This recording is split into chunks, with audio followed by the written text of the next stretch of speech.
the review of this Aha. This is their sparkling water. I've tried a lot of sparkling waters, but this is passion fruit. Oh, sorry. Yeah, it's passion fruit pineapple. And yeah, this is new. Check this out if you guys want to see. There's the nutrient panel. There's the water. There's the ingredients. Let's do a quick taste test. I've tried a whole bunch of different sparkling waters in the past, and my latest was the apple bubbly. So we're gonna try this one out and see how this one tastes.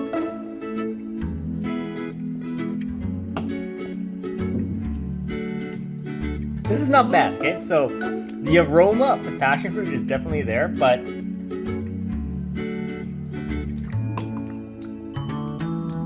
there's a little bit of a weird aftertaste. I don't know if it's just me.